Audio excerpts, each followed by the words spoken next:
Hello, friends and followers. Welcome back to TJ's Modeling Bench.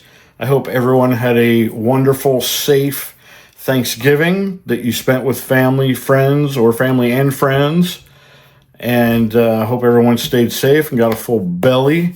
I know I did. Spent Thanksgiving Day at my girlfriend's daughter's house with her husband and family and all the grandkids. So we had a real good time there. And then we each both had to work on Friday. She had things to do most of Saturday, but Saturday night and Sunday we spent together just by ourselves, vegging out for the most part in front of the TV on the couch. I did get a little bit of modeling work done because in conjunction with Thanksgiving, the AMC Livecast group held a online live kind of build session. It wasn't a group build of a specific kit or theme per se, other than anything automotive.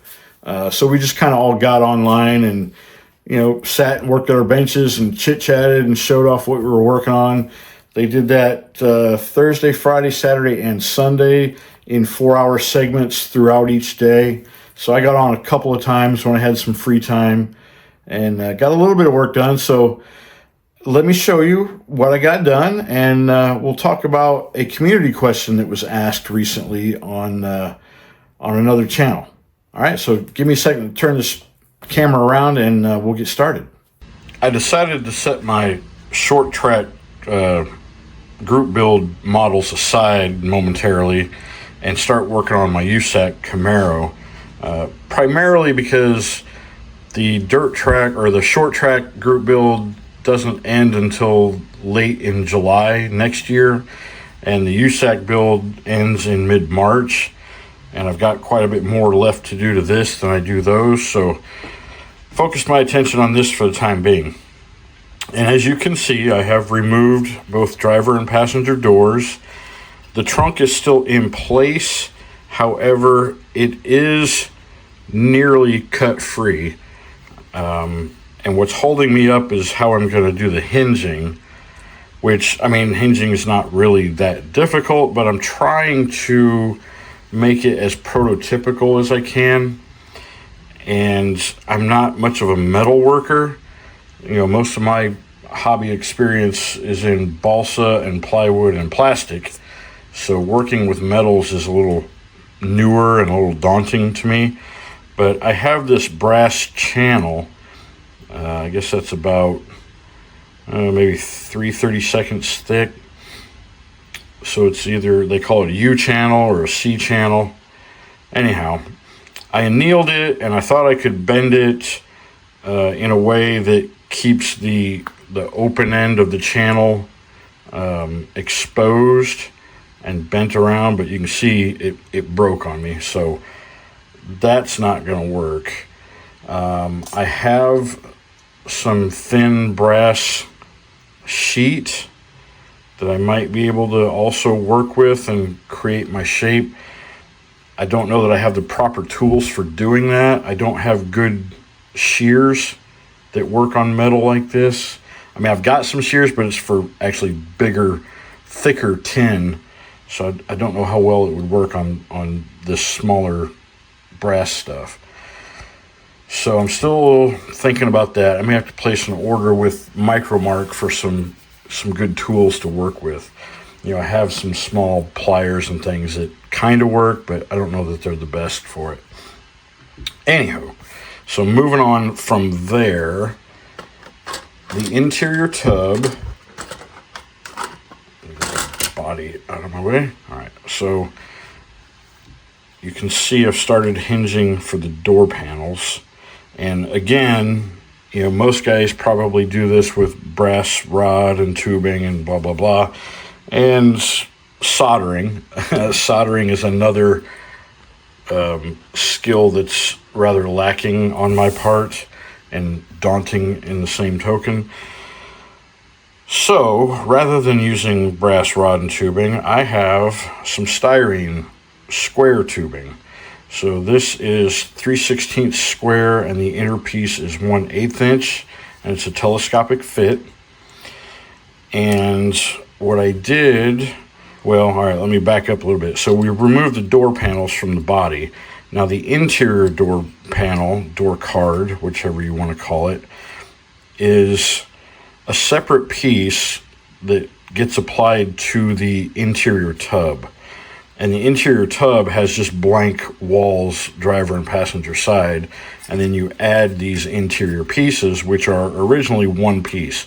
So you've got this quarter here that is the armrest area for the back bench seat, and then you've got the door panel itself, and then there's a smaller section at the front here where you've got your lower speaker grills and cooling and heating vents. So I had to separate those three things from each other. So if I lay this in here momentarily, well, let me get this out. There we go. So that shows you what it would have looked like in one piece. This, and this are all part of the same piece. So we had to cut out that blank, which is right here, in order to get our interior. So now we've got our separate interior piece, and I've taped this momentarily to the exterior door panel so I could get everything kind of lined up where it needs to be.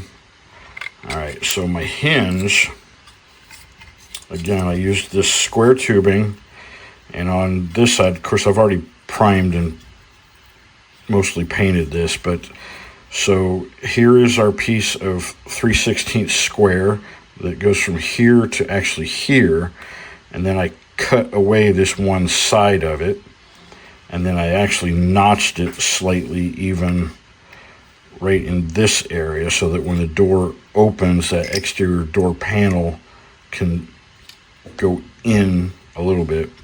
Otherwise it would bind up. And then to keep the plastic from wallowing out, where I actually put a hinge, and this is just very thin piano wire. So I drilled them out, and I'll show you one for the passenger side not installed. So you can see here's the pin, but going through the plastic, I actually took some small brass tubing and used it as the bushing for this piano wire. And then I also did the same on the receiving portion of the hinge. That's probably a better look at it without that arm in there. So on the top and the bottom, I've got just a small piece of that same brass tubing so that when this all goes in, this pin goes through and it won't, over time, it won't wallow out that plastic hole. And then on either side of that 3/16, I just took another piece of the 1/8" square tubing and just braced it a little more on each side so that once it's in place, it doesn't move at all. So I can kind of hold this together and slip it into our body shell. Uh-oh, I just broke that. Look at that. Well, that's going to need some work, isn't it? Well, I say I can do that. I've done it. Of course, now I'm trying to do it on camera, so... All right, hold on. There we go. Now it's in place. So you can see... And then, of course, this isn't final, so these gaps aren't quite right. You can see I've got a little bit of a bend here. And the reason for that is that I've started to build the door jambs on the inside, and this is just very thin sheet styrene cut to match the curve of the interior portion of that.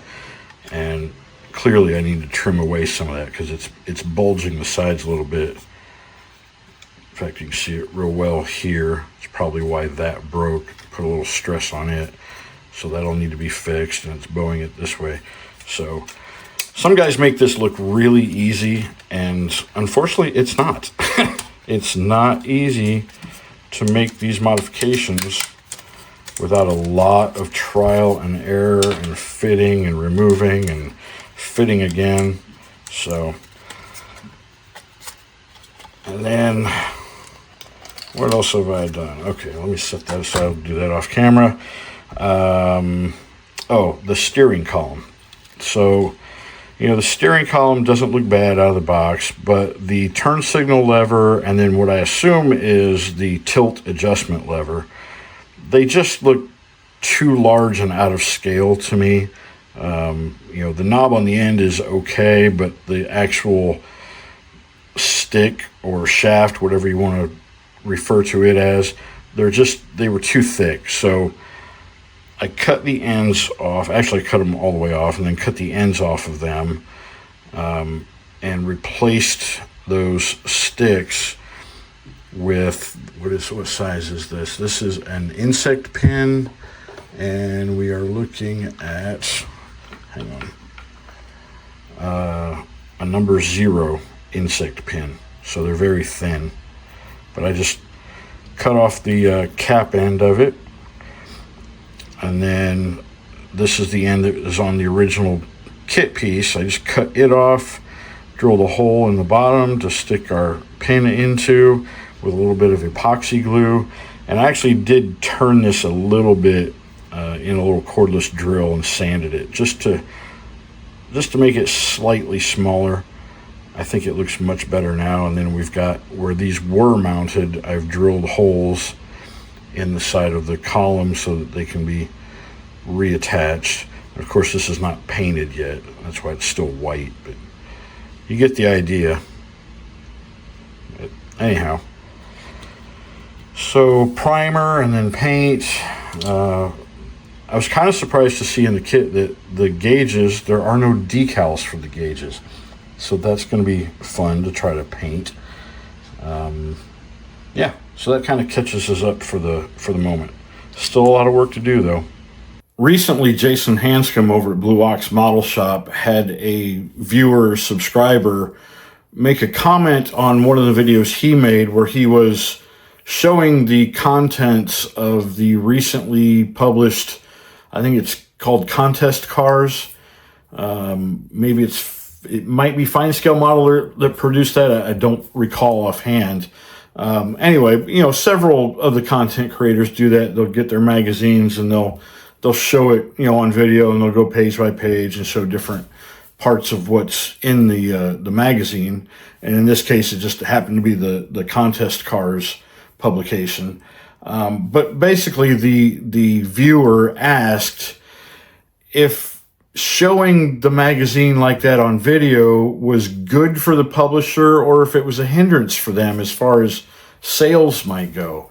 And at first I thought, he might have a point. It might not really help sales if people can watch on a YouTube video and see everything that's in it for no cost.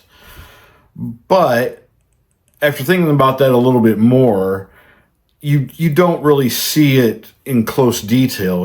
Those photographs are definitely going to be in sharp detail because the photographer is doing his best to, get it into the magazine. So when someone videos like this, it may or may not be in sharp focus. You see it all the time.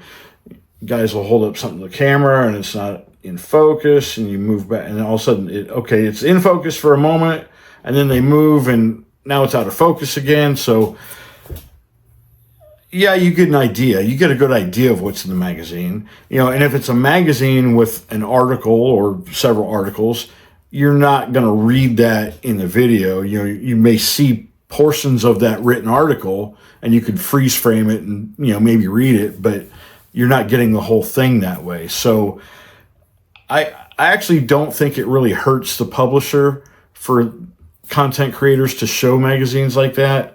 I don't subscribe to many magazines anymore.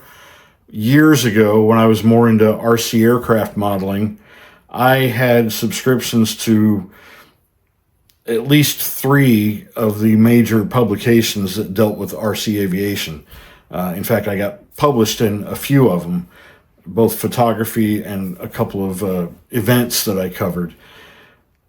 And I kept every one of those magazines. And every time I would move in the military or even after the military, I would have these heavy boxes full of magazines. I had dog-eared, and I had Post-it notes on pages, things that I would want to go back and reference, but I never actually referenced them.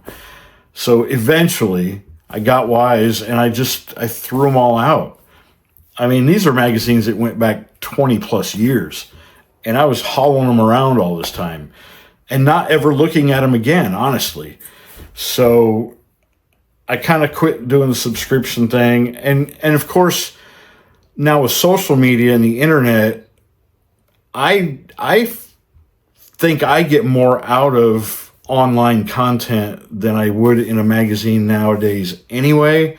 I am currently subscribed to Auto Modeler magazine, the new one that resurfaced last year. And I mainly did that to help them get started, get on their feet, and get going, and to support them in that way. But to be very honest, I'm probably not going to renew that subscription. I just, you look at it once and you're done, and I can get so much more. Of course, this is part of that instant gratification lifestyle we live in now, but I can get so much more, so much quicker on YouTube or Facebook or other online forums. So I'm not bashing the magazines by any means. I seriously don't really understand how they remain with the availability of what's on the internet nowadays. But anyway, that's my take on that community question. Does it or does it not hurt the publisher? And honestly, I don't think it really does hurt the publisher. Whether or not someone subscribes to them, that's that modeler's own personal opinion and viewpoint, which is mine. I just don't care to collect magazines anymore. So thanks for the question, Jason. And to your viewer, I believe the name that we used was Wayne. I don't know if he's subscribed to me or not, but it was a good question. All right, so that's where I'm at with this week's progress report. A long way to go yet on the USACC build, but it takes time, and I don't have a lot of time. But I also have a whole list of other projects I want to get started once the new year starts. I've got things I really want to have done for the IPMS Nationals in August. I'm going to JaxCon in the first part of February over in Jacksonville. So I want to have at least a couple of models to take to that. Phantom Flashers is in April. Again, I want to have a couple of new things to take to that. So I got a lot on my plate, and I got to make the best use of the time that I have. So I may have several things going on at once, if that helps me get ahead. So anyhow, I hope you all have a great week. Until the next time, peace and love, y'all.